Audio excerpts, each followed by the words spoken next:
दोस्तों 24 जुलाई से 1 अगस्त तक एसएससी का एग्जाम होना था।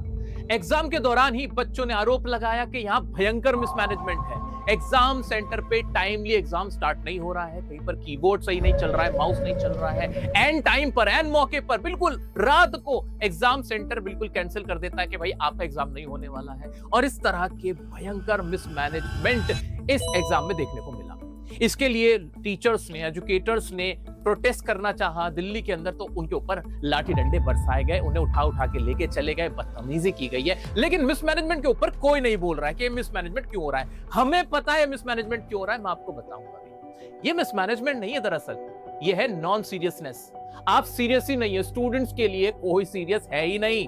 अगर ऐसा होता कि ये लोग सीरियस होते तो एक एग्जाम से सबक लेते हुए अगली बार जो एग्जाम होता उसमें से चीजें ठीक हो जाती। क्योंकि ये पहली बार हो रहा है क्या एसएससी के एग्जाम में इस तरह का मिसमैनेजमेंट फर्स्ट टाइम हो रहा है? नहीं, बिल्कुल नहीं। पिछले 1 साल का आप डेटा उठा के देख लो, कितने ही एग्जाम ऐसे जहां पेपर लीक हो जा रहा है, जहां पे इस तरह की मिसमैनेजमेंट है। इनफैक्ट अभी मैं आपको एक फैक्ट बताऊंगा, आप भी हैरान रह जाएंगे। इसमें जो सबसे बड़ा आरोप लगा है इस बार के इस एसएससी के एग्जाम के मिसमैनेजमेंट पे, वो लगा है वेंडर के ऊपर। वेंडर कौन होता है? जो पूरा एग्जाम कंडक्ट करा रहा होता है, क्योंकि जो एसएससी बोर्ड है वो खुद नहीं करवा रहे होते, वो एक थर्ड पार्टी को पकड़ते हैं कि भाई आप सॉफ्टवेयर बनाएं, आप सारे इंतजाम करके दें, ठीक है। अब वो वेंडर कौन है? वो वेंडर ये एडिक्विटी। अभी एडिक्विटी क्या है भाई, इसके बारे में सुन लेते हैं।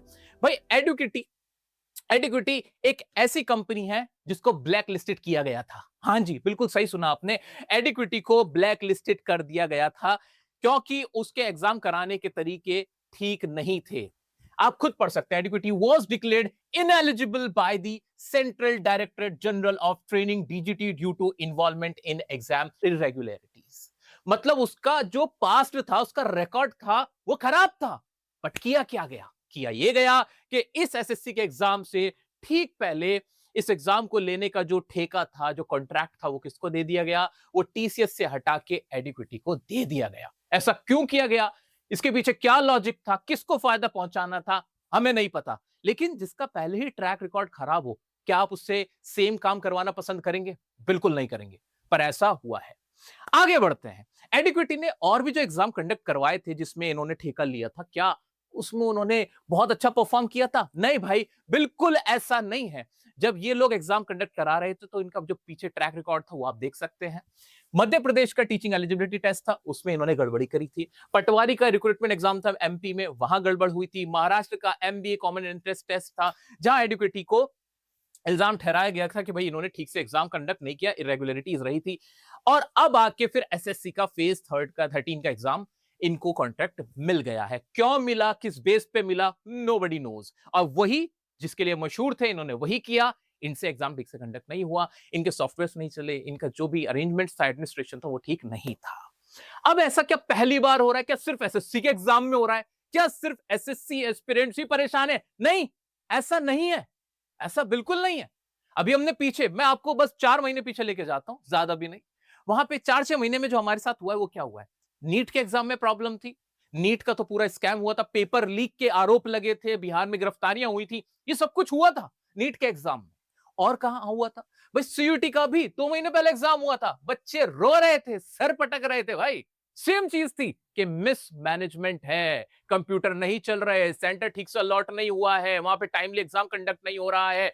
ये सारी समस्याएं पहले भी थी, ये अभी भी थी, दूसरे एग्जाम्स में भी थी, चाहे एनटीए हो, चाहे फिर आपका एसएससी हो, ये सब सेम काम ही तो कर रहे हैं। और हो क्या रहा है? बिहार के अंदर इतना तमाशा हुआ, इतना ज्यादा वहां लोग परेशान हुए, इतने वहां पे प्रोटेस्ट हुए, वो सब हमने देखा। वहां भी नॉर्मलाइजेशन के नाम पे बच्चों को परेशान किया जाता है, और अब भी यही होगा, और अब भी यही होगा। अब ये नॉर्मलाइजेशन नाम की बला क्या है, जो कि मोस्ट प्रोबेबली अब इस एसएससी के एग्जाम में भी की जाएगी? वो नॉर्मलाइजेशन क्या है? नॉर्मलाइजेशन ये है कि जितने भी ये बोर्ड्स होते हैं ना, जो ये सो कॉल्ड एग्जाम कंडक्ट कराने वाली बॉडीज होती हैं, ये कहते हैं कि इस शिफ्ट में पेपर टफ आ गया था, इस शिफ्ट में पेपर आसान आ गया था, तो हम सबको बराबर करने के लिए एग्जाम को जो जो रिजल्ट होगा फाइनल, उस फाइनल रिजल्ट में नंबर कम कर देंगे, जिनका इजी था उनको कम कर देंगे। ये तरीका बिल्कुल इनह्यूमन है, इलॉजिकल है। मैं हमेशा से इसके अगेंस्ट में हूं। क्यों? आपकी जिम्मेदारी थी एग्जाम कंडक्ट करवाना। This was your responsibility to conduct the examination, to set your question paper. आपके ऊपर, आपके पास पूरा राइट था पूरा राइट। आपने क्या किया? आपने एक बच्चे को कहा ले easy paper, so called easy paper, दूसरे कहा कि नहीं ये टफ था। ये क्या था? What was this? आपको सेम लेवल की डिफिकल्टी पहले से ही रखनी चाहिए थी। इसमें बच्चे का कोई दोष नहीं है। अगर मैंने सही आंसर करके नंबर्स स्कोर किए हैं, मार्क्स स्कोर किए, तो मुझे उतने मिलने चाहिए ना।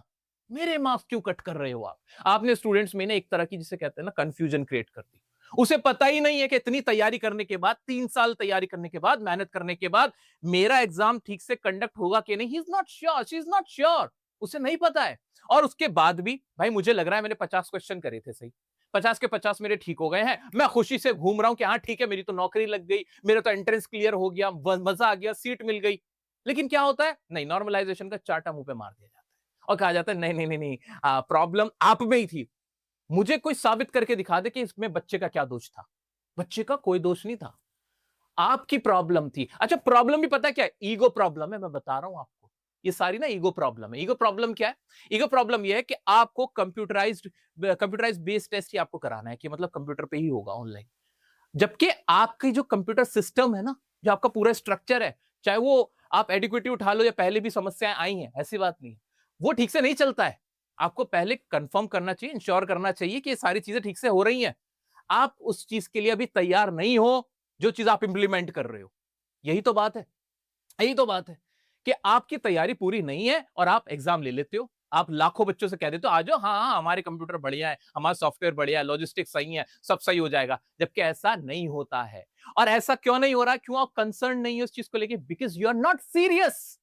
आप सीरियस नहीं हो। अगर आप स्टूडेंट्स को लेके सीरियस होते तो आप उस चीज का कहीं ना कहीं, कैसे ना कैसे करके अरेंजमेंट करते, आप उस समस्या का समाधान निकालते, आप ऑल्टरनेटिव्स की तरफ जाते। बट आप नहीं जाओगे, बिकॉज आपके लिए स्टूडेंट्स मैटर ही नहीं करते, आप उनकी परवाह ही नहीं करते। आपका तो बस कंसर्न ये रहता है कि किसी भी तरह ऐसे ही एग्जाम कंडक्ट करा दो, जो चीख रहा है चीखते रहने दो, जो बोल रहा है बोलने दो, प्रोटेस्ट करे डंडे मार दो, बदतमीजी करो, खत्म बात, क्या ही होगा, बाद में सब शांत हो जाएंगे। इन सबको ये बात समझ में आ चुकी है। तभी तो कोई समाधान नहीं हो रहा। बार बार एग्जाम पोस्टपोन हो जाते हैं, क्यों होते हैं पता नहीं।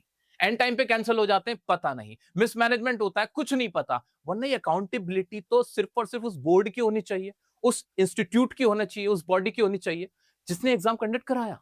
लेकिन उनको अपना पल्ला झाड़ लेते हैं, बल्कि वो बड़े बड़े प्राउडली बोलते हैं कि हम नॉर्मलाइजेशन कर रहे हैं। क्यों कर रहे हो नॉर्मलाइजेशन? क्या जरूरत है उस नॉर्मलाइजेशन की? अच्छा दोस्तों, ये कहानी कोई नई नहीं है, ये पुरानी है। एसएससी के पहले की भी बहुत सारे, पिछले 1 साल की अगर मैं बात करूं, बहुत सारे एग्जाम ये सारे कैंसिल हुए हैं। कहीं टेक्निकल ग्लिचेस हैं, कहीं रीशेड्यूल कर दिया है। भाई ईगो पे ले लो, ईगो पे ले लो भाई। बोर्ड वालों, जो भी, चाहे तुम एनटीए वाले हो, चाहे तुम एसएससी बोर्ड हो, कमीशन हो, भाई अपने ईगो पे ले लो। क्या भाई हम पे कोई इल्जाम नहीं लगाएगा? हम तो देखो ऐसा एग्जाम कंडक्ट करके दिखाएंगे। क्या मतलब, थोड़ी सी इंसान को शर्म ही आ जाती है कि बार बार हमारे ऊपर आरोप लगते हैं, बार बार प्रोटेस्ट होते रहते हैं। कभी कोई एनटीए के लिए सवाल उठा रहा होता है, कभी एसएससी के लिए सवाल उठा रहे हैं, कभी रेलवे के लिए सवाल उठ रहे हैं। आपसे एग्जाम नहीं लिया जा रहा है। आपके पास सारे रिसोर्सेज होते हैं, सारे आप प्रिपरेशन कर सकते हो, बट आप सीरियस नहीं हो। मैं बहुत दावे से कह रहा हूं that you are not serious, and this is the only reason जो ये सब कुछ हो रहा है। पता है क्यों? अभी इलेक्शन होना हो, इलेक्शन किसी भी स्टेट का हो, चाहे वो सेंट्रल लेवल पे हो, पूरी बसेस की बसेस लगा दी जाती हैं वोटर्स के लिए फ्री में, कि भाई ये लो बस में बैठ के जाओ, वोट दे देना। कोई गड़बड़ नहीं होती, सब कुछ स्मूथली हैंडल कर लिया जाता है, आराम से सारी चीजें हो जाती हैं। एक दिन की पूरी छुट्टी कर दी जाती है कि भाई आराम से, उस दिन इलेक्शन है, सब बंद रहेगा, आओ चलो ये करो। क्या बच्चों के लिए सुविधा नहीं हो सकती? क्या बच्चों के लिए ये नहीं कहा जा सकता आज एसएससी का एग्जाम है, सरकारी एग्जाम है, तो जिसके पास भी रोल नंबर होगा उसको हम फ्री में उसको कन्विंस देंगे? नहीं, ऐसा नहीं होता। आप उसके लिए तैयार नहीं होते। आप कहते हो नहीं नहीं नहीं, इसके लिए हमें हमें कोई फायदा थोड़ी हो रहा है, बच्चे से हमें कोई फायदा थोड़ी हो रहा है। जबकि सच्चाई है कि वही स्टूडेंट, जो आज का स्टूडेंट है ना, वो कल का ऑफिसर बनेगा। जो आज का स्टूडेंट है वो कल का इंजीनियर बनेगा, कल का प्रोफेसर बनेगा, शायद वो कल का नेता बने, आपके साथ बैठे और अच्छी पॉलिसी बना के देश का निर्माण करे, उसमें तरक्की करने में अपनी भूमिका अदा करे। लेकिन आप ये सब नहीं सोचते हो, क्योंकि इससे आपको पॉलिटिकली, फाइनेंशियली कोई फायदा नहीं होता है। बट अब ऐसा नहीं होगा कि आवाज उठाई और बंद हो गई। मैं चाहता हूं कि हम सब मिलके, जितने टीचर्स हैं, मैं एसएससी को नहीं पढ़ाता होता हूं, मेरा कोई बैच एसएससी के लिए नहीं है, मैं कंपेटिटिव बच्चों के लिए कोई अभी तक बैच नहीं निकाल रहा हूं, लेकिन फिर भी मैं उनके साथ खड़ा हूं, उनके साथ आया। क्यों? भाई students are equal, students student है। एक टीचर सबका टीचर हो सकता है, वो उन बच्चों के लिए वही भावना रखता है जो वो अपने बच्चों के लिए रखता है। तो मैं चाहता हूं कि जितनी भी टीचिंग कम्युनिटी, क्योंकि टीचर्स के साथ बुरा भी हुआ, वहां जितने भी ट्यूटर्स थे, एजुकेटर्स थे, उनके ऊपर लाठियां बरसाई गई हैं, उनके साथ बदतमीजी की गई है, तो भाई हम सबको एक होना पड़ेगा, आगे आना पड़ेगा। कुछ नहीं कर सकते, आवाज उठा लो। हमारे प्लेटफॉर्म इतने बड़े हैं कि अगर हम मिलकर इस चीज को उठाएं, इस इशू को रेस करें, तो सरकार, सिस्टम, एडमिनिस्ट्रेशन तक ये बातें जाएं और उनको डर तो लगे कम से कम कि अगली बार हम ये सब करेंगे तो हमारे ऊपर बड़ा दबाव आने वाला है, और वो अपना सिस्टम ठीक करें। और सिस्टम ठीक करने के लिए भी कुछ नहीं करना सर आपको। आप ये जो बस कंप्यूटराइज बेस्ड टेस्ट पे जाते हो ना, ये जो वेंडर पकड़ के लाते हो, उससे बेटर है अपना खुद का आप सिस्टम बना लें, अपना खुद का प्रोजेक्ट बना लें। आपके पास पैसा बहुत होता है, आपके पास बहुत पैसा है, बहुत रिसोर्सेज है आप लोगों के पास, तो आप अपना खुद का सिस्टम बनाएं, अपनी खुद पर्सनल आप अपने बेसिस पे चीजों को मैनेज करें, ताकि कोई भी बच्चा, एक भी बच्चा अगर परेशान है तो परेशान क्यों है, ये हमें सवाल पूछना होगा। जिस तरह से हम इलेक्शन कंडक्ट कराते हैं, जिस तरह से हम जो गवर्नमेंट पॉलिसीज हैं उनको हम ठीक से इंप्लीमेंट करा लेते हैं, उसी तरह से एग्जाम भी आप आराम से कंडक्ट करा सकते हैं। इतने बच्चे नहीं होते, करोड़ों में बच्चे नहीं होते एग्जाम देने वाले। इलेक्शन करोड़ों लोग जो होते हैं वोटर्स, वो दे रहे होते हैं, वो वहां वोट दे रहे होते हैं। जब वो मैनेज हो सकते हैं तो ये भी मैनेज हो सकता है, ऐसा मैं मानता हूं। और बहुत सारी चीजें हैं जो अगर आप एक बार बैठ के सोचें तो चीजें आराम से ठीक हो सकती हैं। बट हमें आज मिलकर आवाज उठानी होगी। अपने अपने सोशल मीडिया हैंडलर्स पे, स्टोरीज पे ये हैशटैग जरूर चलाओ, एसएससी रिफॉर्म्स, और साथ में एजुकेशनल रिफॉर्म्स, क्योंकि इसकी बहुत जरूरत है। संसद में बैठ के हम समोसे के साइज को डिस्कस कर रहे हैं कि समोसे का साइज छोटा होना चाहिए, बड़ा होना चाहिए। क्या फर्क पड़ता है यार, समोसे का साइज छोटा या बड़ा हो जाए? फर्क ये पड़ता है कि बच्चे का एग्जाम ठीक से नहीं हुआ, 3 साल की मेहनत थी, 2 साल की मेहनत थी, वो डिप्रेस्ड है, स्ट्रेस्ड है। भाई समोसा खा के वो खुश नहीं होगा है, लेकिन हाँ अगर उसका एग्जाम अच्छा हो जाएगा वो बहुत खुश होगा। तो हमें इस मुद्दे को आगे बढ़ाना होगा। जितने भी अकाउंटेबिलिटी जिनके ऊपर बनती है, जितने भी कंसर्न डिपार्टमेंट्स हैं, उन तक ये बात जानी बहुत जरूरी है। मैं इस चीज से अवेयर नहीं था, मैं कुछ प्रॉब्लम से फंसा हुआ था, बट जैसे मुझे पता चला ये सब हो रहा है, मुझे याद आई सीयूईटी वालों की, उनके साथ यही हुआ था। मुझे याद आई नीट वालों की, उनका भी पिछले साल ही पेपर लीक हुआ था। मैं कनेक्ट कर पा रहा था कि यार हर स्टूडेंट का हाल खराब है यार। अब ये सिर्फ कुछ 10-20 लाख लोगों का मुद्दा नहीं है, करोड़ों स्टूडेंट्स की बात आ रही है। हर एग्जाम ठीक से कंडक्ट होना होगा, ये आपकी जिम्मेदारी बनती है और हमारी जिम्मेदारी बनती है कि हम स्टूडेंट्स के साथ खड़े रहें और उनको न्याय दिलाएं। We demand justice. मैं अपना पूरा सपोर्ट देता हूं अपने सभी टीचिंग कम्युनिटी को, टीचर्स को और स्टूडेंट्स को। मैं उनके साथ खड़ा हूं, जहां जहां भी जरूरत होगी मैं उनके साथ वहीं पर रहूंगा। इस वादे के साथ, इस वीडियो में एक उम्मीद के साथ छोड़े जाता हूं कि जरूर कुछ ना कुछ रिफॉर्म आएगा, हमारी एजुकेशन सिस्टम में चेंज आएगा और ये बात ऐसे नहीं दबेगी जैसे पहले दबती हुई आई है। इस वीडियो को आगे तक पहुंचाना, सब तक पहुंचाना, सबसे कहना देखो ये हो रहा है, ये है मुद्दे, ये है प्रॉब्लम, और हम सबको मिलकर इसका सोल्यूशन निकालना। Thank you so much for watching.